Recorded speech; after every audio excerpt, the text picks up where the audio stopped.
আমাদের মধ্যবিত্ত মানসিকতার রোজনামচার জীবনে আমরা ছোট ছোট জিনিসগুলোকে আঁকড়ে ধরে বেঁচে থাকতে বড় ভালোবাসি, আর সেটাই অভ্যেসে পরিণত হয়। এই যেমন সকালে একসঙ্গে বসে চা খাওয়া। বিগত 20 দিন ধরে আমি রোজ সন্দীপন এখানে না থাকায় রোজ এই জায়গাটায় চা নিয়ে বসি আর ওকে ভিডিও কল করতাম, বসতাম আর ভিডিও কল করতাম।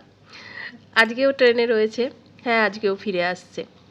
তো ছেলেকে স্কুল থেকে দিয়ে এসে আমি প্রতিদিন এই চা খাই। আজকে একটু চায়ের সাথে ওটসের ছিলা করে নিয়ে ব্রেকফাস্টটাও করে নিলাম, ছেলেকেও টিফিনে ওটাই দিয়েছি। তো এবার ঘরের কাজে হাত দেব। ঘরের কাজে এই শীতকালে সবচাইতে বড় আর বাজে অপছন্দের কাজ আমার কাছে হলো এই বিছানায় এই কম্বল, বালাপোষ, এইসব ভারী ভারী জিনিসগুলো পাট করো, সেগুলোকে রোদে দাও। এত কাজ বেড়ে যায় শীতকালে, কাজ একদম ডবল হয়ে যায়। তোমরা কি বলো? ভীষণ বিরক্ত লাগে। আজকে আমার বাড়ির যে মেয়েটি আমাকে সাহায্য করে ঘরটর ঝাড়টার দিয়ে মুছে টুছে দেয়, সেও আজকে ছুটি নিয়েছে। আজকে বৃহস্পতিবার, প্রচুর কাজ। চাইছিলাম সন্দীপন আসার আগে সমস্ত কাজকর্মগুলো সেরে ফেলবো, তারপর স্নান টান করে একসঙ্গে ছেলেকে আনতে যাব, ছেলে খুব খুশি হবে। ওই জন্য হুড়োপাড়া করে চেষ্টা করছি তাড়াতাড়ি সব কিছু সেরে ফেলার।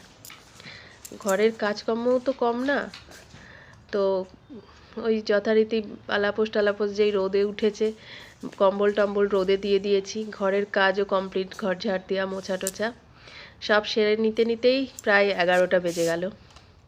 সন্দীপনও প্রায় ওর বাড়ি ঘরে ঢোকার সময় চলেই এসেছে, সোসাইটিতে প্রায় ঢুকে এসেছে বোধহয়। ওয়াশিং মেশিনে কিছু কাচতে দিয়েছি, সেগুলো আর 15 মিনিট লাগবে। তো এগুলো হয়ে গেলে এগুলো রোদে মেলে টেলে দেবো। আজ এই সকালে চিকেন নিয়েছি, চিকেনটা ম্যারিনেট করে রাখলাম, স্নান সেরে চিকেনটা বসিয়ে দেবো।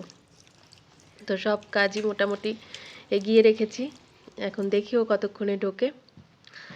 যখন ঘরের মানুষ কোনো খুব খারাপ সিচুয়েশানের মধ্যে, খারাপ পরিস্থিতির মধ্যে বাইরে থাকে, তখন বাড়িতে যারা থাকে তাদের মনের যে কী অবস্থা হয়, কি পরিস্থিতিতে তাদের দিন কাটে, সেটা আমরা এই কদিন টের পেয়েছি। যাই হোক, ভালোভাবে বাড়িতে ফিরে এসছে, সমস্ত কাজ টাজ মিটিয়ে, এটাই হচ্ছে বিশাল ব্যাপার। তো দেখো, স্নান টান সেরে আমি আর ও এখন যাচ্ছি ছেলেকে আনতে।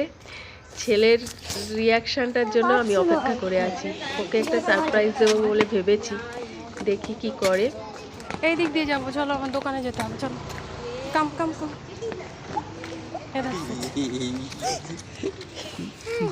তো এই কদিন ও যে কি কষ্ট পেয়েছে, ও কি পরিমাণ একটা ইয়ের মধ্যে ছিল, মন খারাপের মধ্যে ছিল, সেটা আমি জানি। প্রতি মুহূর্তেও বাবাকে মিস করতো, প্রতি মুহূর্তে বাবার কাছে যাব, বাবাকে চাই। রাত্রির বেলা ঘুমানোর সময় মাঝে মাঝে কেঁদে উঠতো, বাবাকে চাই। তাই আজকে ওদের এরকম দেখে আমারই চোখে জল চলে আসছে। এই কদিন ওর কষ্টটা তো আমি বুঝেছি। ব্লগটা এখানেই শেষ করছি। ভালো লাগলে লাইক কমেন্ট করতে ভুলো না, প্লিজ জানিও কেমন লাগলো। বাবু, সারপ্রাইজ কেমন লাগলো? সারপ্রাইজ কেমন লাগলো? সারপ্রাইজ কেমন লাগলো? বাবুকে বলেছি বাবার ট্রেন লেট।